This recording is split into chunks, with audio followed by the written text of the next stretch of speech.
host of today. Welcome. Anse, paldies tev, tā kā mēs runājam latviešu valodā, tā es arī pārēju uz latviešu valodu. Prezidentkungs, cienījamie deputāti, ekscelences, dāmas un kungi, draugi, kolēģi, labrīt visiem, labrīt arī visiem tiem, kas seko mums. I would like to thank you also for following us online. We are very many today, so this means that we are all interested in Latvian foreign policy. And I'm happy to show you these new publications, which are going to be transferred to Wednesday when the state government is going to be approved. So all these publications are related to discussion about foreign affairs, and January is generally a foreign affairs month when we think about our place in the international environment, either it is the barricade time or it is recognition of the Latvian state. We are speaking of the second centenary when they are free and independent, and we are very proud of having been able to overcome all the difficulties and be integrated in Europe. But certainly we have also some challenges which are on our agenda, have been on our agenda 100 years ago and are on our agenda now. How to ensure public safety and public welfare and well-being. We speak more and more frequently not about order in the world, but about disorder in the world. And it is very difficult for us as a small country to change the things. 2019 is going to be a continuation of 2018, but more complicated. We have had elections, and this year we are trying to find a balance both in internal and in foreign policies, and it is quite difficult to find a balance between different interests. For 15 years, we have been in the European Union and in the NATO, and this is considerable time. We have been integrated in organizations that think similarly so that we would ensure our safety, security, and independence. But it looks like today the organizations are not self-understandable in their organization, and we are approaching a dilemma how to act within these organizations. And perhaps the sovereignty battles are going to become stronger. Speaking about foreign policy, I think it starts at home, and only consolidated people can be sure about their foreign policies. And we have to look at many things at home, at managing our financial sector, which is important. And the beginning of the year is a very important time when we have to think about our future. And this yearbook is both in Latvian and in English. The English version is going to be soon, and we're going to send it out. We wanted it to have it in 2 languages so that our society would be involved at the large, broad scope. These are recommendations, scenarios, and we thank our cooperation partners. The SIMA has been an important partner, and the Foreign Affairs Commission, the European Commission, and of course the Friedrich Ebert Stiftung, which has been at the beginnings of these books. We want to thank all the authors who have given all our critical and good recommendations, and this debate is also part of our thinking about our place in the international environment. I would like to ask you to be involved actively so that we would have an active and dynamic and intensive and creative discussion. And before I give the floor to the key speakers. I would like to Mr. Kohl and Mr. Pelsch, I would like to give the floor to Artist Thomas from the Friedrich Ebert Stiftung.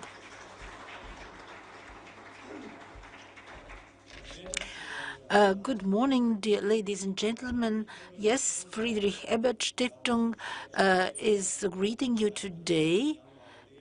In the cold January day last year, we celebrated centenary, and 2019 for our foundation is going to be also an anniversary year, because in 1919, on the 1st of February, in democratic elections, the first president was elected in Germany of our foundation, and that was Friedrich Ebert. The first democratic president was elected, Friedrich Ebert. The foundation was founded after that, but Germany is a very important partner for Latvia and a foreign policy partner for Latvia.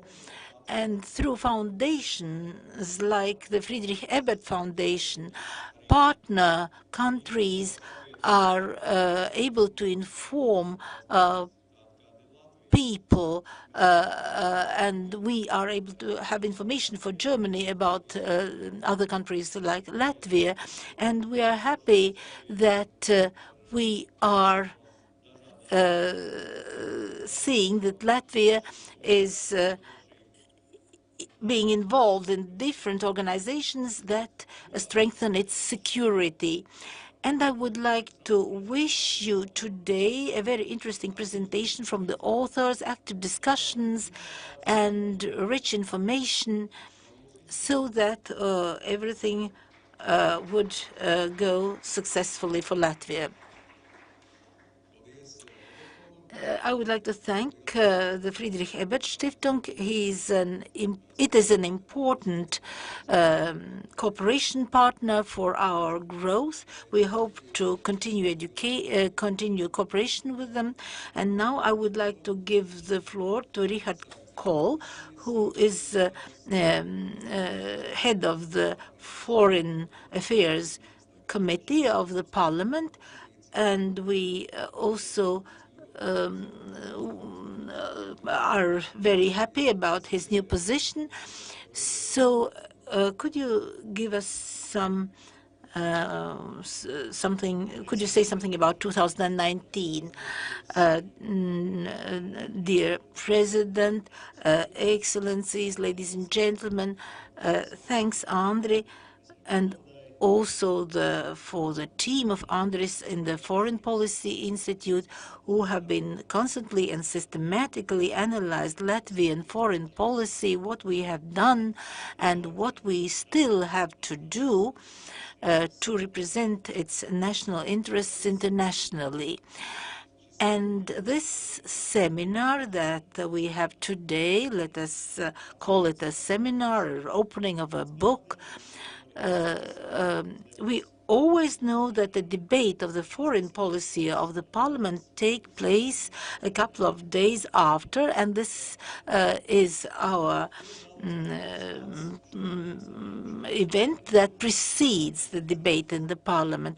I have only today received the book. I haven't had an opportunity to read it closely, but I would like to thank the Foreign Policy Institute for the possibility to share my thoughts about Latvia before and in 2019. I'm not going to relate what I wrote in the book. Of course, you can read it later. But my speech is going to be of a more general nature about foreign policies. It is maybe a paradox, but foreign policy is ever changing. This is the only continuous thing that happens in foreign policy, that it always changes, and therefore our foreign policy aims are always very specific. The main aim is to ensure sustainable independence of Latvia, and we have to plan when we're to think about things today, because planning what is going to happen next year is impossible. If somebody thinks otherwise, please raise your hands. In international policies, we have a lot of unclarities, international instability, Russian aggressive policies, a certain unclarity about the Latvian economy, hybrid wars, different threats, including climate threats, internationals, and the climate threats for international stability and global turbulence in economics. In the difficult times when different forces threaten the world, it is we have the same task as politicians to strengthen independence and to develop our country further, to think about our culture and identity, and to stand for those values that are consolidated in our constitution.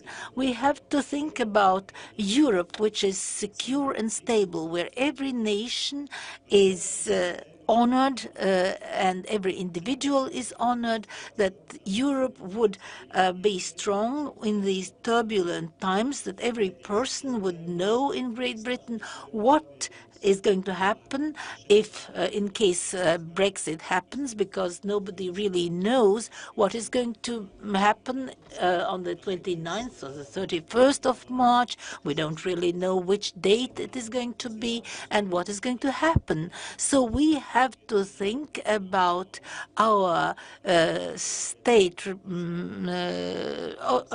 the people of the Latvian people who live there, so that they would feel stable. And through understanding the geopolitical situation, we have to think about how important our physical security and welfare is in view of different threats. We have to think about our place in Europe, and we have to remember our state aims, so that the turbulence would still be so that the Latvian vessel would be able to ship in these turbulent waters. And I would say that what I have been saying is very much involved with what is going on in Great Britain. Great Britain is basically a Celtic nation, and the Celtic warriors were not afraid of anything in this world except that the heavens would fall onto the earth. So why? Heavens are blue, and there are stars in heavens, and you know what the European Union flag is like, and think that the Celts and Great Britain is now in a position when the heaven would be able to fall down on them. As Latvia, we shouldn't be afraid of anything.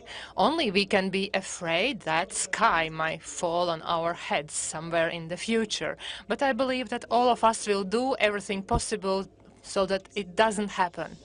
I am so happy that we are all here in this opening of the book, and I wish that discussion is really fruitful and will have very constructive and interesting and useful. And I am also referring to the Parliament. I really believe that we will have a constructive dialogue, and we will be able to define the foreign policy of Latvia, and we will also be able to implement it. Thank you very much, and have a successful discussion.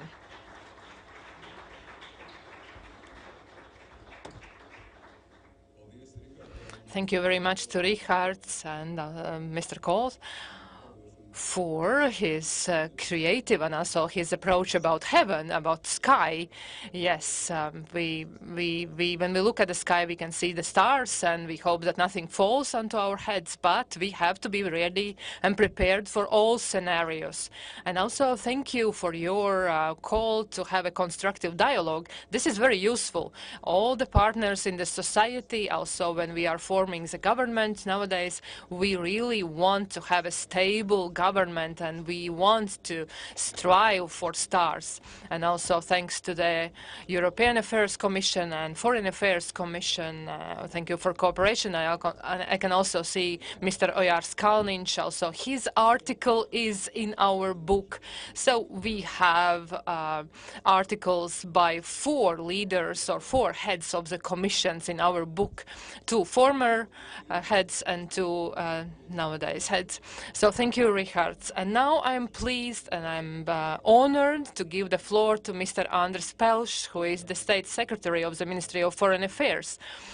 Sometimes our opinions differ, but the Ministry of Foreign Affairs is very constructive, and we usually have very successful and constructive dialogue.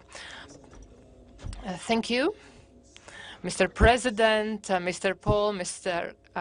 Kalniņš, Excellencies, ladies and gentlemen, good morning. Last year, as we said, we celebrated centenary, and this year we're also celebrating. This year we are celebrating centenary since the independence war in Latvia, since the time which is also very meaningful for me as representative of diplomacy, is that Latvia is celebrating centenary since the Foreign Affairs Ministry was established. So at first we had to protect our country with guns and also with help of allies, and Latvia managed to be accepted in the group of other countries. That was past, but now, as it was said, the main goal is to establish and to make sure that we are sustainable. Nothing has changed. We have to work considering safety of our country and security, and also ensuring the welfare of citizens. But some things have changed. We are in the EU, we are members of NATO, so links to allies are much stronger than it was before. But also, as it was said, the NATO and also the EU is changing, and also international systems as such are changing. So the task of Latvian foreign policy is to look for the new ways to find a place for Latvia in this new system, so that Latvia is a strong country in the EU, so that Latvia has a proper place within NATO, and so that this international system is according to our interests. The yearbook is an interesting exercise because authors are describing both challenges for the foreign policy, and also some of them are giving the possible solutions for those challenges. And of course, academic analysis and policy offers, if we put together academic analysis and policy opportunities, this is very interesting. And so I believe that this book is successful. So thank you to the authors of the book, to the Foreign Affairs Institute, to everyone. And I will not use the time because I am really eager to hear the discussion. Thank you very much. Thank you to Andris. Thank you to the State Secretary. Yes, of course, this was a creative exercise for us. And yes, we also want to hear some recommendations, and sometimes we can do more than official representatives or our parliament, but not always what we want, what we recommend can be fulfilled, can be implemented. But of course, we have to expand those intellectual borders and limits. And as the State Secretary said, we are eager to listen to the debate, to the discussions. And first of all, I would like to ask them to give the floor to moderators, to Mrs. Cynthia Broke, representing the Latvian Institute of International Affairs. Maybe also she's a representative of the Ministry of Foreign Affairs, and also Mr. Ansis Bogustovs, journalist, host of the foreign policy discussion in Riga TV 24. Yes, thank you very much. Yes, Cynthia, if you really want to be involved in the Ministry of Foreign Affairs, maybe this is your secret wish. May it come true. So, if you also want to participate in the discussion with personal questions and also with your ideas, because all of you who are invited here, you have participated in creating this book in some sense. Because last year was a very special, not only for Latvia, but also for the whole world. It was end of the World War I. And also our country had the privilege to be born after the war. And after celebrating this centenary, we can see that now we have this national self-awareness, self-confidence. We have seen how others are doing this. So there is this romantic aspect in this foreign policy, which is not directly in this yearbook, but still we have it. And Cynthia has also contributed to this book, and it was in close cooperation with many institutions, and thanks to all those authors. And also, I believe that you will spend nights reading this yearbook. Yes, I am very happy to see so many of you participating here, and I'm sure that not only us who are present here, but also those who are watching us through the portal Delphi, that we will have a very fruitful and successful discussion. But in order to start the discussion, we would like to ask the members of the panel, participants of the panel discussion. We will start with Mrs. Inna Steinbuka, who is the professor at the University of Latvia, and she's also the advisor of our vice president of the European Commission, Mr. Valdis Dombrovskis. And I believe you are also very happy that you had a chance to return to your scientific work. I believe that some time ago you were sitting on the second row here as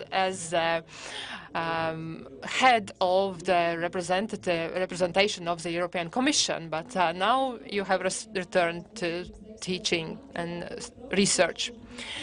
The next participant is professor who was the first one who taught me about international affairs, and this is Mr. Toms Rostoks, who is professor at the University of Latvia and also the researcher at the Center for Security and Strategic Research of the National Defense Academy of Latvia. Yes, I can say that I was also a Toms student. And next participant is Alexandra Berziņa-Čerenkova, who is head of the new Silk Road program. This is a new branch or new level of research in our Foreign Policy Institute, and this chapter in the book is very interesting about this China and China matters. So it is very interesting. And I would like to say that not only the panelists who are sitting around the table, also those who are sitting in the hall and those who are watching us online, you have a chance to be involved in the discussion. So now take your smartphone. You can find the slide.on webpage, and you will see the questions there, and you can also express your opinion. So we have no limits to your citizenship. Everyone can take your smartphones. We have wireless internet here. You can connect to the local internet. So slido.com, and you will be asked to give the password, and hashtag is W625, hashtag W625, and you will have a chance to choose the most significant event in 2018, and we will see also on the screen your answers. So please get involved, be experts. Everybody can vote once in every question. So now we give floor to our panelists and Mrs. Steinbucke. I would like to start with you. I hope that you are free in your possibilities to comment on things now. And if we open the contents of the book, then we can see that Mrs. Lolita Chigane was writing an article about stalling, but still going forward, where she's talking about EU, European Parliament, and the situation, what's gonna happen, because the European Parliament will also determine who is the leader of the European Commission, and maybe will not accept some commissioners who are kind of offered by the member states.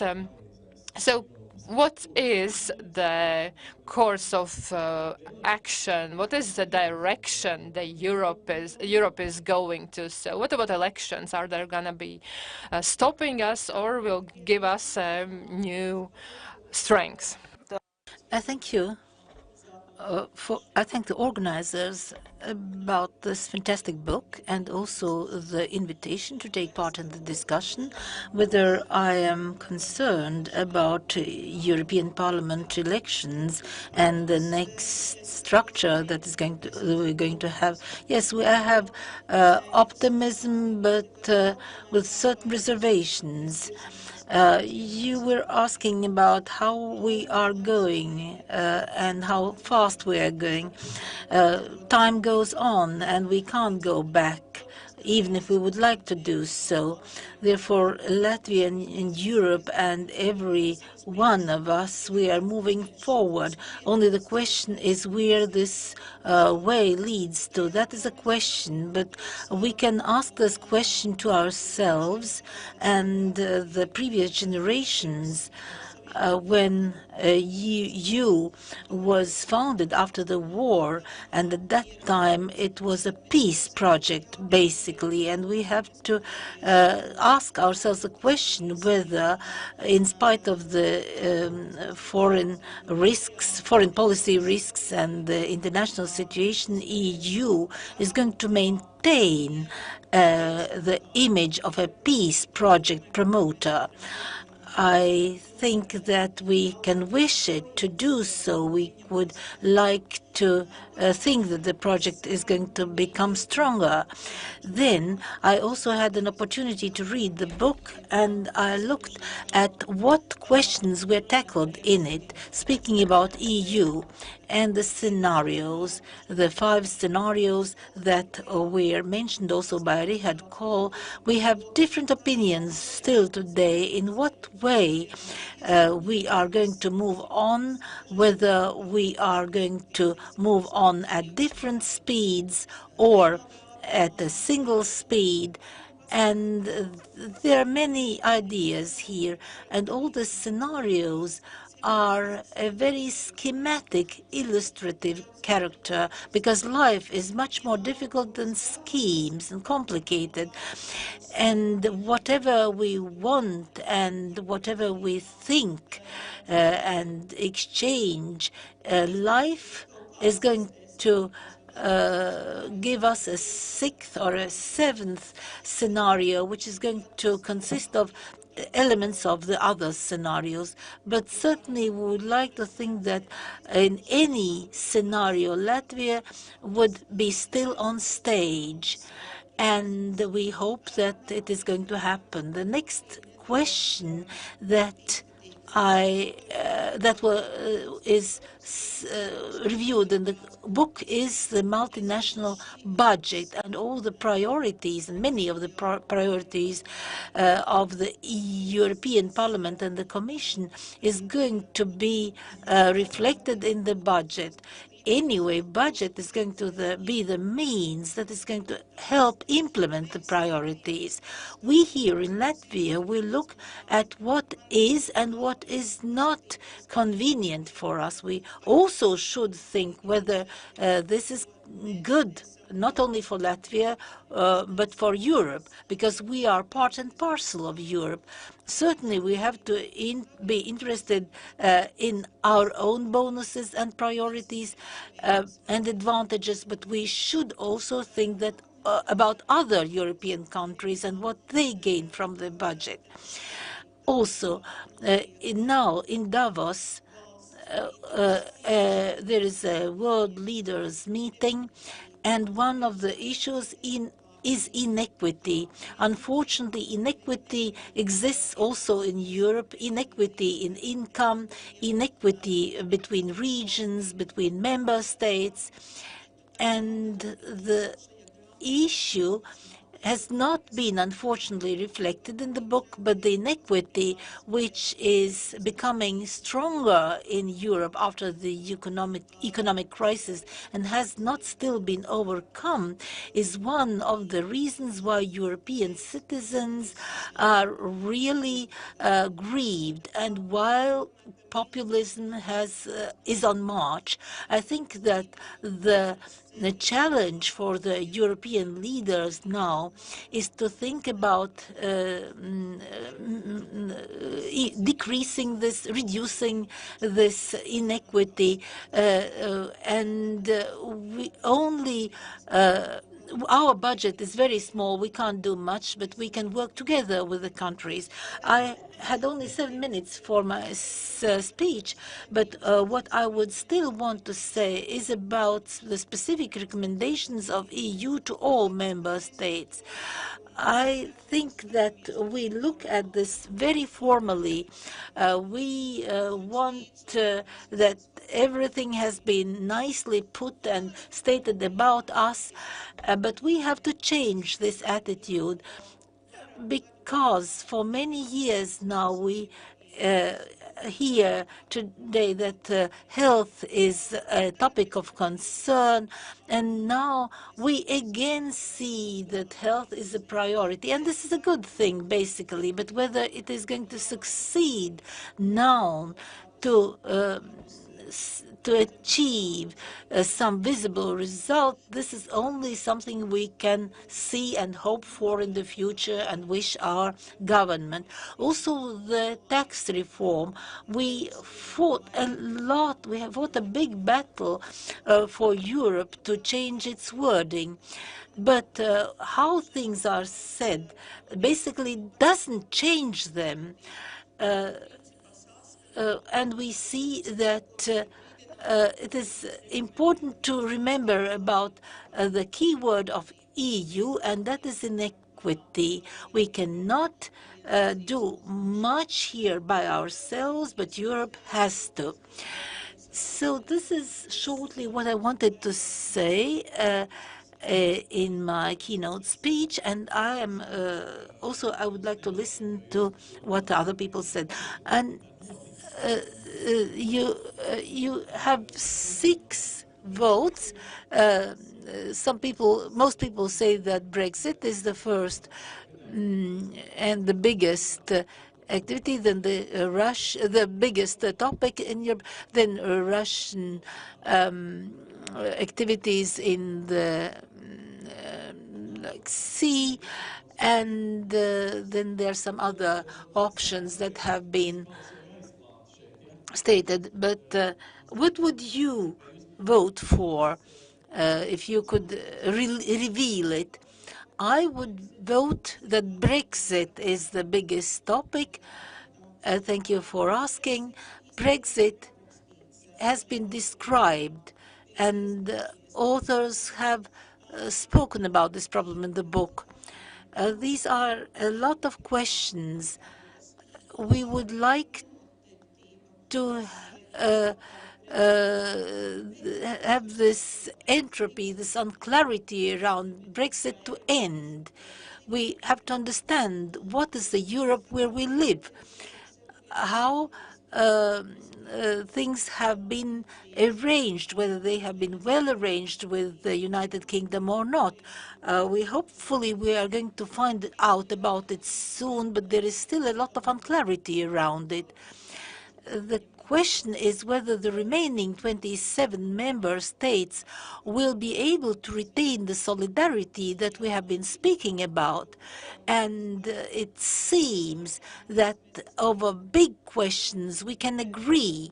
But when we look at today's Europe and to the many streams and flows of ideas and not only ideas in different direction, it is very important that we retain unity, not only concerning sanctions towards Europe, but also about European values as such, so that radicalism and popularism and radicalized governments would be challenged, and so that radicalization would not challenge these issues. We are thinking about the expansion of EU. We know that the Balkan countries are in line, but these are very important things about, on the one hand, retaining peace in Europe, and on the other hand, in whether Europe is ready to accept new members. Thank you. You are have been very influential in your opinion, and now we see that people who think that Brexit is the main topic has grown. We also see that Brexit is number one on the agenda. But speaking about our today's discussion, we wanted to think also more about Latvia and its place in the situation. And we see that the Russian activities in the Azov Sea are still very important for us. It is one of our priorities, and a number of authors have also been speaking about this in the book. Mr. Skudra, also Mr. Anjans, who speaks about defense budget, also Mr. Kudo, who speak about Russian and Latvian and European relationships. And I would like to give the floor to another representative about discussion about what the geopolitical situation is and how they impact Latvia and what we are going to wait next year. Yes, in 5 minutes about the big geopolitical issues. In fact, the geopolitical events maybe is something I'm going to speak about later on. But in this panel discussion, I am together with Maris Anjans, where security issues, who think that security issues are very important, and also other authors think so. And this component is very important in the yearbook. Already before, we mentioned some important dates. Every year is important. The previous year was the centenary year. This is the 101st year, and foreign policy centenaries and different things that are never ending. But also in the defense sector, this has been a very important year, because in this centenary year, we have now attained 2% of our GDP. Everyone already knows it, and it seems to be self-understandable. And the Ministry of Foreign Affairs and Ministry of Defense have stated that perhaps we should go further, because the Latvian defense and security needs are higher than 2% of the GDP, of our GDP. But if we look at figures, these 2% is about 600 million euros. This year, it's going to be more than 600 million euros. And I'm going to return to this topic. Certainly, this is not from our salaries. These are investments in our defense sector. And I will quote myself and say that in 2014, investments in defense infrastructure were 17% of the defense budget. Then in 2018, it increased to 43%. And rarely any member state has such a big growth, has had such a big growth. 218, the development projects in defense were allocated more money than the total defense budget 4 years ago. And this is a huge change. We have not done this before. In a big country like in Germany, let us think whether this would be able at all. We think that it wouldn't be able in Germany. Wouldn't be possible in Germany. But in Latvia and in Lithuania, we have done a big job. But certainly, this involves other issues. In Latvia has increased its international presence. The multinational battalion was formed in 2017, but in 2018 it was joined with by two other countries, which means that this is another signal to NATO's solidarity, to the in NATO's solidarity. And NATO presence in Latvia is going to increase, I think, in the following years, which is also corroborated by the results of the Brussels summit. And those who follow events in the defense sector, they certainly know about it, but it is sometimes difficult to follow everything that happens. That is Spike purchases and Stinger helicopters, also armed vehicles. This process and the defense ability increase process has been ongoing. And now I would like to talk about some challenges. First is one very expensive thing is protection of airspace. It is very, very serious issue. We'll have to think about it a lot. It will be task for us and also our partners in Lithuania, in Estonia, and also partners within NATO. It is important to continue the projects we have already started, but the protection of airspace is essential, very essential. Second challenge is to ensure that society supports the national armed forces, and the support is the same.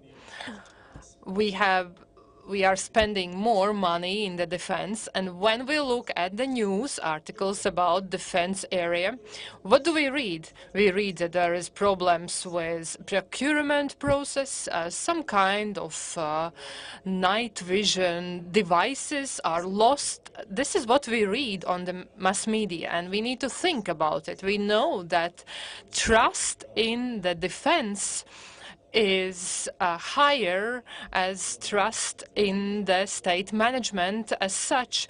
So if the defense sector wants to receive more funding, there should be this support from the society. And the last challenge is the defense of the general defense of the country. This is not only military abilities, equipment, soldiers, but also this is involvement of whole society in different ways. This is a psychological protection, civil protection. This is partnership between private and public sector, and all the areas concerning security of the country. We have started the process, but we also hope that the Ministry of Defense will have a fruitful dialogue with the other ministries, other sectors, and that they will be successful. And if this cooperation is successful, we will be able to face geopolitical challenges. Thank you, Toms. And now, we don't want Mrs. Steinbuch to be only one who is telling what he would vote for.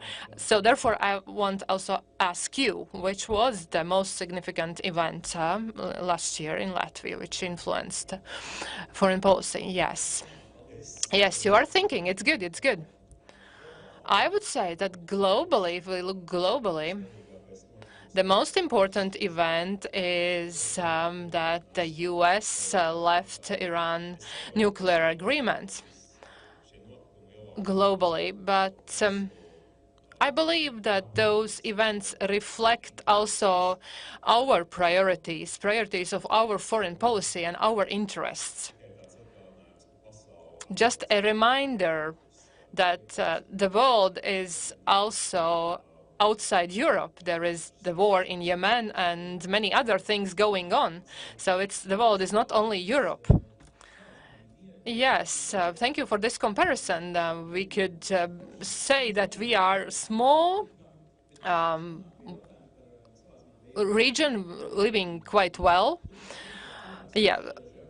So the only person who has calculated something, the formula for our development, is our next speaker, Una. She has said, she was talking about China and calculating number 16 plus 1. So when we speak about interests of Latvia, I like the idea you mentioned that we need to think about this Nordic states identity, that we don't want to be called like some marginal place. Therefore, China doesn't want to come to us. But when we look globally at the relationship with the US, with China, we need to talk about values. Maybe it is that we just look at the economic, about financial gains, that the Silk Road could end in Ventspils, but definitely not in Tallinn, not in Lithuania. We want this Silk Road to end here in Latvia. We are so much focused on economic, but maybe we have forgotten that there are some other values. Yes, Ansi, I will talk about values later, but I will start with mathematics. I will start with 16 plus 1. Is 16 plus 1 17, or 16 plus 1 is 1? One large one. So I would like to start with what Mr. Kohl said, that always there should be a quote in a speech. And I would like to quote Mr. Anders Spruits, that when we involve in cooperation with China, are we talking about these lines on roads, or we are talking about 16+1? Latvia has become a global, not a regional player anymore. And this is the main thesis. I devoted my article in the yearbook. So it means initiatives from China, they were not bilateral. The negotiations were at the round table, and we are not the closest partners geographically or somehow other, but still we were forced to establish and determine our Latvian China position for Latvia. The Ministry of Foreign Affairs have a competency center which deals with cooperation with China. In our small ministry, there are people who speak Chinese language at a very good level, but still, irrespectively of this knowledge or historic closeness, cooperation between Latvia and China till the end of 1900s was basically non-existing. So broadly speaking, when we speak about China investment in Latvia, usually the number 0 was used in the years 2000 when we talk about cooperation. Real estate was not included, but this 0 talks about not only investment, it talks also about our priorities in cooperation, and it talks also about our position and our activities. So I'm not just telling my article, but still there is a question. Do we want to cooperate with China? Do we need it? And being in the formats we have, we are in the positions that we have to cooperate with China, just we have to find the way how we want to do this. So one of the ways is the 16+1. Another option is the cooperation between China and the EU, and this stands on the, this is a main priority, and we have to remember it. And we cannot afford, because of our interests, to try to play games Brussels against Beijing. No, it's like other countries are doing this. So 16+1 is a very, very useful instrument for us to get knowledge, expertise. So our diplomats who have experience with China, so that they have expanded options how to cooperate and compensate for this long time which we spent in this communication vacuum. And when we return to the aspect of the EU, this is also our possibility to give contribution to the EU foreign policy.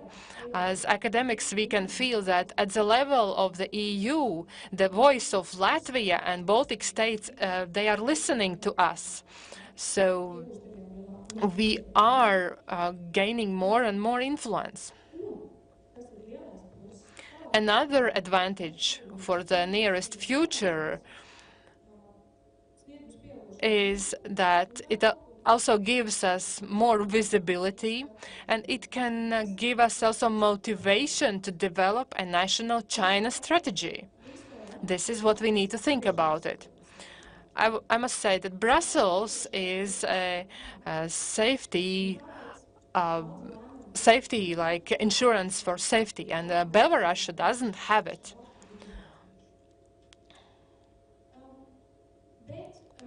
On the other hand, of course, it's not easy to cooperate with China.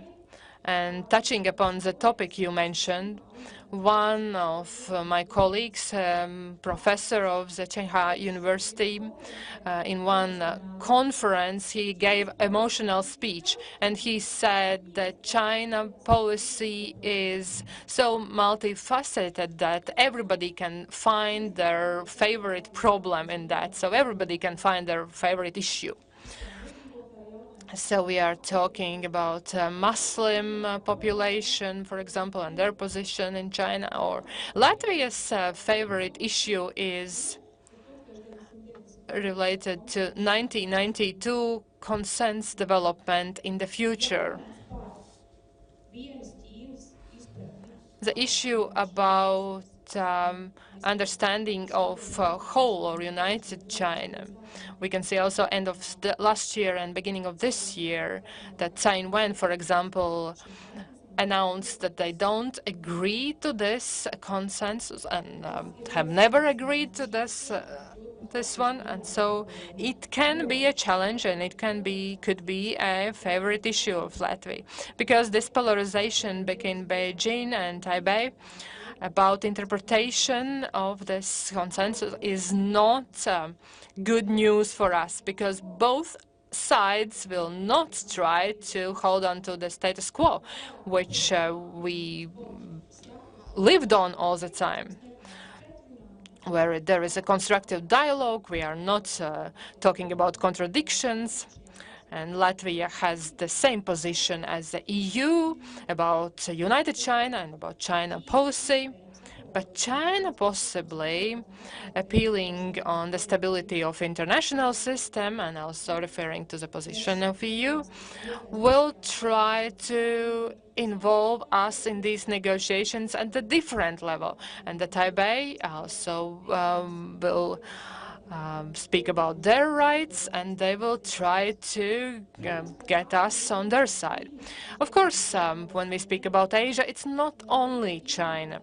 Not only China with its developments and challenges. And more actively, we see that Japan and India is more and more interested in Latvia, and they are also reacting to this quasi-institutional over concept we are involved in. And so I would like to wish for the next year, I would like to wish Latvia to be more noticeable in China, in Asia. Right now, we are not well known, we are unknown, but this is a good news for us. We don't need to have crisis management, we don't need to put down fire. We are not known, so we can build up a new image. Yes, Una? We didn't put as one of the choices of last year events, we didn't put something in relation to China or Asia, but what do you think, looking at those 6 choices? You can also speak as a researcher of politics.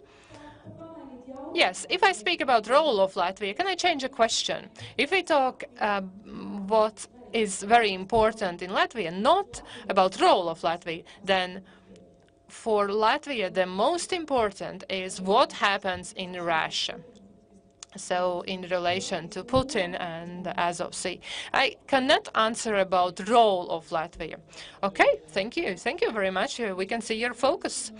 And we had a very, very fruitful discussion about 3 topics, and now we are ready to involve you in the discussion and also those who are watching us online. So prepare your questions and we will answer them. But before that, there will be our second activity. So please, again, go into Slido application, use hashtag W625, and write a word which was the most successful direction of the foreign policy of Latvia in 2018. So please get involved. We can write both in Latvian or English, and we will see the results on the screen. And now the floor to you. So you can add something to this cloud of words. Even we would like you to choose one, but for example, if there is a Eurozone, this is a first word, and Eurozone looks kind of larger, and it will help the Ministry of Foreign Affairs to determine which was the success of last year. So now it's time. You can ask questions both in English or Latvian, any language, and we can also answer in English. It's no problem. We are a very modern country, so if you have any recommendation or questions. Welcome. Today, to this year, we are in the 30th anniversary after the fall of the Berlin Wall. But it looks like walls are becoming more popular again in the world. There is one president who wants to build a wall in America, in Israel. There are also modern walls that divide people also in Europe. We don't build really brick walls, but we do build walls. And even though globalization is inevitable and integration is important, the trend is to set ourselves apart from each other. And this is maybe a problem that what we achieved 30 years ago goes now into the opposite direction. If we speak about Europe and world problems, in those areas where we need cooperation, we go to confrontation. Do you ask this to a specific person or to any panelist? Let's listen to other questions and we shall then answer to them. So anyone who would like to challenge anything stated in the book? I see many authors here, and some authors could challenge other authors. Mari, you can come on. No, if not, then this new fashion of walls, is this a problem for us? I will start. Mr. Kalniņš showed the problem in a very visible way, that every country and politician, many countries and politicians are building walls, not to speak about the China wall. But in the age of globalization, it is more than strange, because as we exchange information about any walls that we cannot prevent, of course, but we can try to introduce censorship even through internet without any walls. Any walls today are something very old-fashioned. I think that people can either integrate and go for globalization, or improving the importance of a sovereign state. And these two trends are cyclic. There is one phase, and then it is followed by another phase. And now we again are in the phase where it is fashionable to have these walls. It's a big problem in Europe.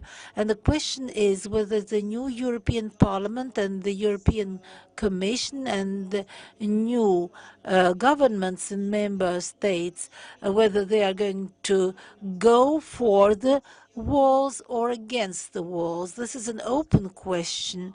Thinking about the future, I think that the historical phase has to be endured, because soon we are going to be again in another integration phase. So the walls are for a short time. They are not that sustainable. They haven't been that sustainable in history. Is that what you want to say? Since we have been referring to the Berlin Mauer, here we have a situation when the Mauer, it actually divides one people, and the sooner it is destroyed, the better. What concerns other, as concerns other cases, certainly building of fences is a rather seemingly simple solution for problems, which is maybe opposite to well, different concessions. Probably people understand fences better than concessions, and sometimes fences are also they have a role and they are needed in sometimes even. Do you also think that the new European Parliament is going to also be directed more to fences than destroying fences? I think that a fence is not going to be a solution, and the potential wall between Mexico and the United States, it is actually for resolving a problem which is not that big a problem in the United States, because illegal immigration from Mexico to the United States has decreased in the course of time. But that EU external borders should be under control, this is a clear thing, rather clear thing. In 2009, we were a bit, we were not sure about, and we thought, or the 2015, we thought that it was important to let people into Europe and find refuge there, but immigration still has to be controlled. Speaking about walls dividing a single nation, the wall that does divide nations today is the one in Korea, between both Koreas, and this is the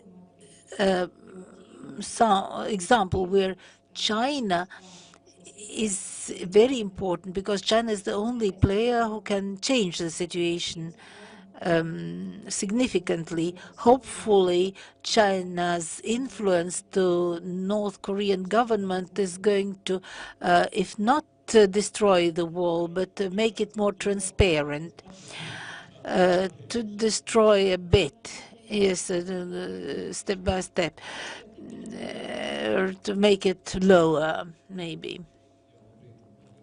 Good morning, and thank you for this good job and wonderful morning discussion. I have a question relating to EU and also to our security in NATO.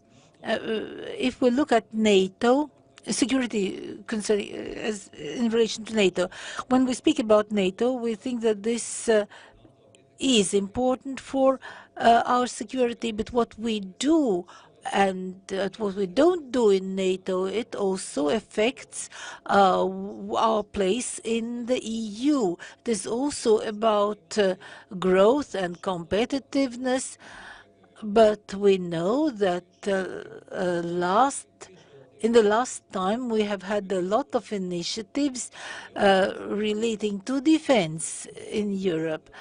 What do you think are the one or few challenges for Latvia, so that Latvia, as it implements its European or NATO policy, could balance these two policies more or less?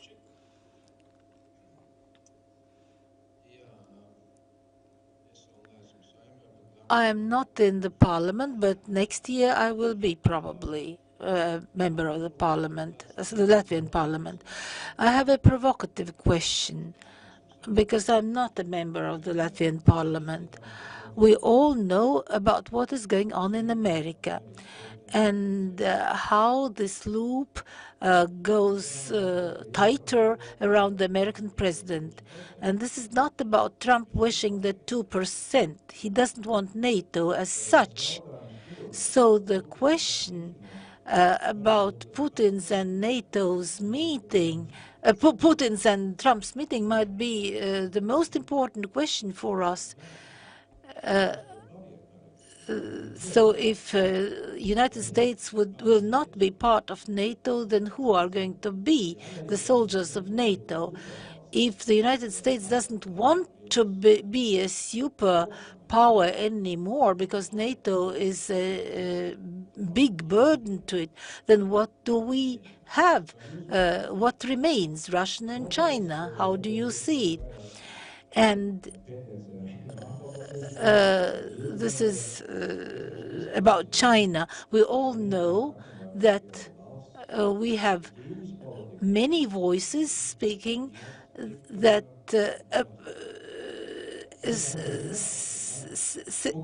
say that China is not so welcome in Europe. Even Germany doesn't really welcome so much China anymore. But then, what are we without Brussels and China or the United States or Russia? So these are the provocative questions. Any other questions? Valdis Tilgalis, speaking about provocative questions, I looked into the book and it speaks about short-term cooperation with the United States, with Russia, and a short time ago we also spoke about economy and the situation in 10 years' time, and this was not just about China, but also India and Indonesia. Those were the top countries on the list. And I would like to invite you to look at a further perspective, not just short term, but also in the perspective of 10 years and longer. So we have had many provocative questions. Who would like to answer first? Una, you have finished. I can give the floor to you. Thank you for the question. So what to do? Therefore, Latvia needs the China strategy. But seriously, we have to evaluate each offer as it is. So if we see that there are more losses than gains from some offer, or we cannot implement it because of the EU law or other rules, then this doesn't fit us.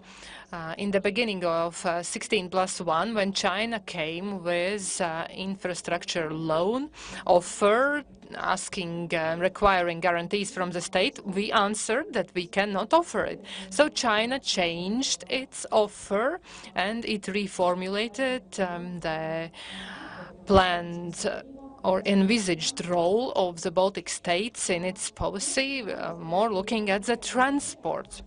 So when we look at the offers, I have an example. In cooperation with colleagues from the other member states, EU member states, we looked at the ways how China state companies, investors we looked at investors. So one option is China state companies, the other is China private companies. And those are two areas. State companies are playing with political influence, and they are not usually transparent and related to political elites. Small investors, some are already operating in Latvia. They were working according to a different strategy. They are mobile. They are offering average or high salaries for local employees. They respect local legislation, and they also implement it. Also, they work according to the tax regulations, local tax regulations. So maybe we don't need to try to take a too large bite, which we cannot swallow. We have to work with small and medium companies of China, and then we will see how it looks like. Yes, Toms, you wrote several challenging hashtags. Sometimes it is said that when you write something down, it helps you to think. Actually, none of the questions were too provoking, I would say. If we speak about the first one and the second one, which were about Latvian security interests in relation to the EU and in relation to NATO, and about the fact that Trump doesn't want NATO anymore, yes, we know it. It's not about funding. It's that he don't like alliances. They kind of limit you. And this is sad, but at the same time it is, or it determines Latvia's strategy towards NATO and also towards the EU. Mrs. Steinbuch, in her introductory speech, already said that we are trying to be in the core of the EU, and the same refers also to the NATO. 2% from the GDP, it is about being in the core, at the heart of NATO. Therefore, the goal of Latvia is to be as good as possible and also conscientious or hardworking, so that they couldn't somehow give up on us in the situation of crisis. So this is a very essential goal. And the US political system is not only about Trump. We see that there are some unclear things about opinion of the EU. It is hard to say who is gonna be winner, the ones who want to help allies or those who see them as a burden. So there are those ways of thinking, and we can try to put part of our eggs in the NATO basket, for example, counting also on that the second presidency of Trump is not something absolutely impossible. A lot has been said already, but I would like to continue about being at the heart of Europe. Latvia is already not only that we are in Eurozone already 5 years, that Latvia is also a member state of PESCO, and not all the states joined it. So this is very good. And the Ministry of Foreign Affairs of Baltic states, they called on to increasing spending on defense up to 2.5%. So this is a very good signal that Latvia and Baltic states not only rely on PESCO or security fund, because in the new NFF, the security funding is going to be increased by about 20 times. I don't remember precisely. But when we look at the structure of the EU budget, this is nothing. This is a very, very little amount. So if member states don't participate with their budgets, with their funding, then only relying on the EU budget, this is not very sensible. Also, Toms, you already spoke about use of money, how efficient we are in using it. It's not so important whether it's 2%, 2.5%, because we can spend all budget on defense. But the question is how we spend the money.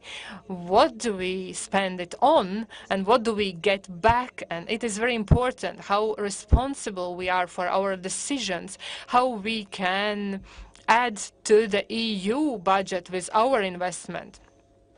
As to Trump, thanks God, Trump is not only one in the US politics. What we see is different from his rhetorics, from what he's saying. So I really hope that nevertheless Trump's liking or not liking alliances, I believe the US will remain as the superpower and will keep its role. But of course we have to count on all risks. But I think we have not answered to the question of Mr. Razan. How to balance this new reality? Because EU has its ambitions and role in ensuring security.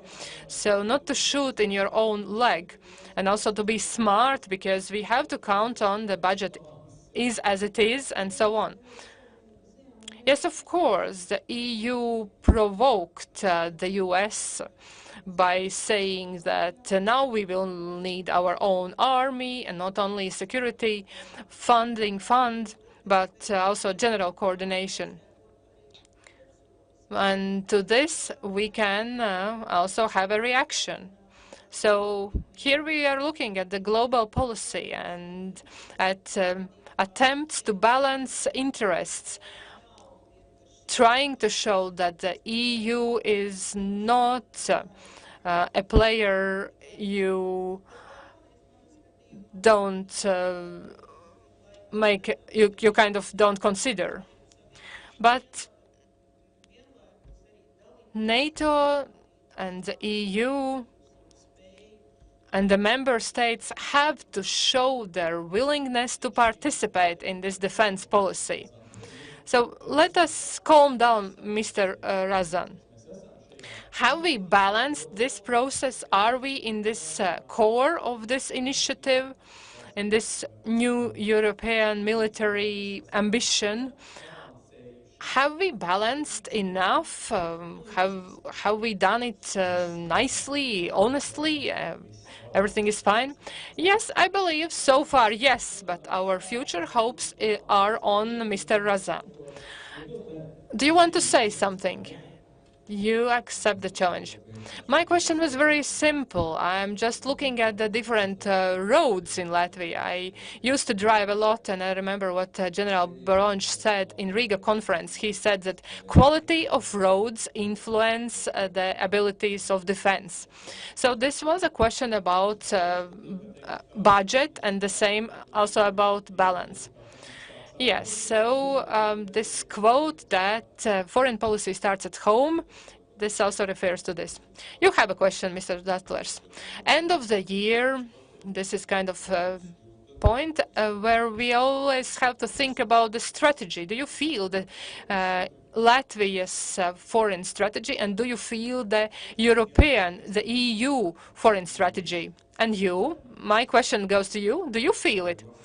I am just a small bit in the 550 million European Union, so I'm a small bit, one citizen only. But how are you feeling? Do you feel like that you can change something? So who is going to start? Let's decide. So, do we feel the EU foreign policy? Yes, there is EU foreign policy. Only the question is how successful it is.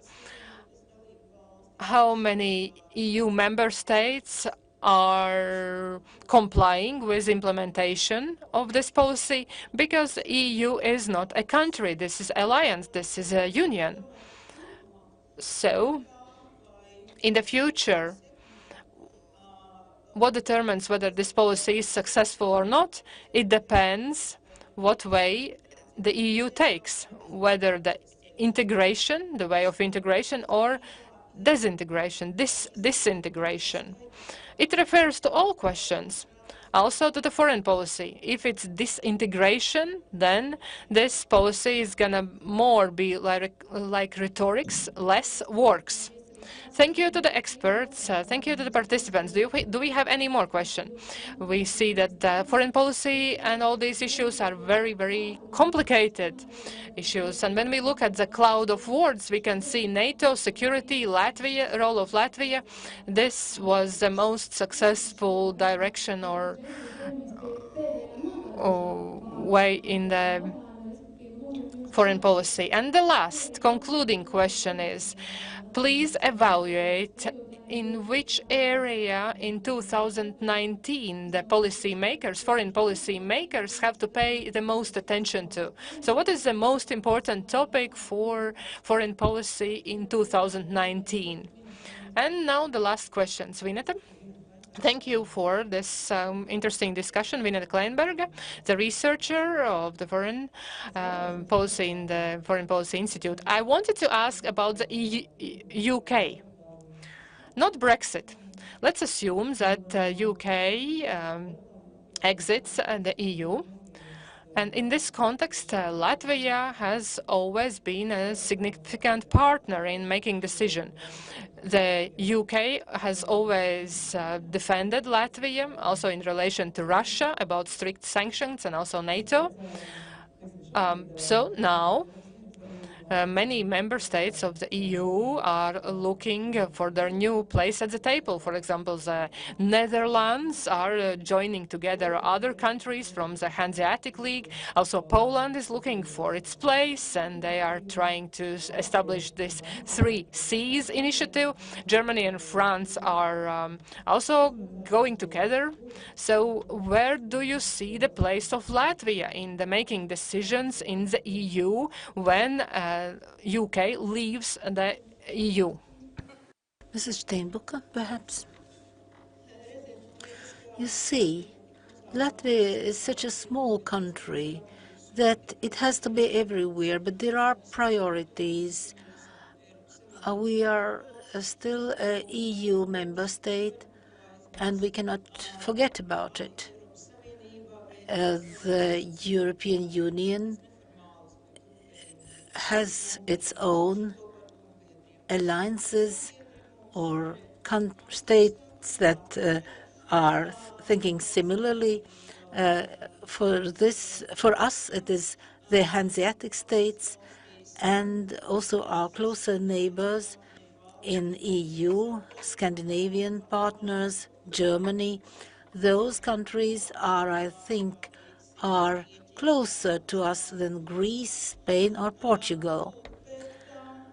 However, we shouldn't forget that we ourselves are going to have bilateral relations, are going to maintain bilateral relations with UK, and it would be important for Latvia not to forget about its own interest apart from EU interests, because we certainly have economic and also defense relationships with the UK, and in spite of all the events that are happening, Brexit or no Brexit, it would be important for Latvia to maintain relationships with UK that are in our interest. Other experts? Yes, indeed, our time is running out.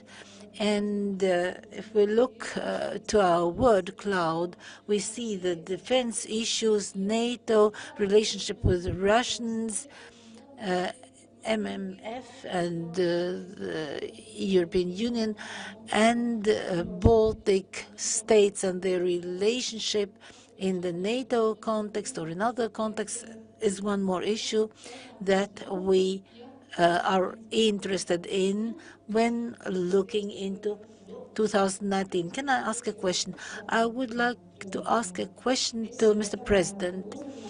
In my speech, I mentioned that Latvian policies towards China has changed. What do you think are the few things that have changed in this relationship if you compare it to the time of your presidency when you went to China and when we first started diplomatic relations? Uh, I, but I really don't know the answer, but I think that Latvian policy towards China is very adequate. If a couple of years ago we had a lot of illusions between business people and officials, then now we have adequate relationship. We are more realistic today in our attitudes, and all this 16+1 group, we understand that we have an advantage, that we have Brussels, which is our partner. I am going to China regularly. They themselves are not quite sure about the Belt and Road Initiative, what it is intended to be. It's an idea yet there, but it is actually an idea of global dominance. This is what we have to understand. You see, so that China perhaps also should be on the list or in the cloud, and it is there. Maybe it should be bigger. But let us see, those who voted, you see the vote where the most important words are defense under NATO or under battle group.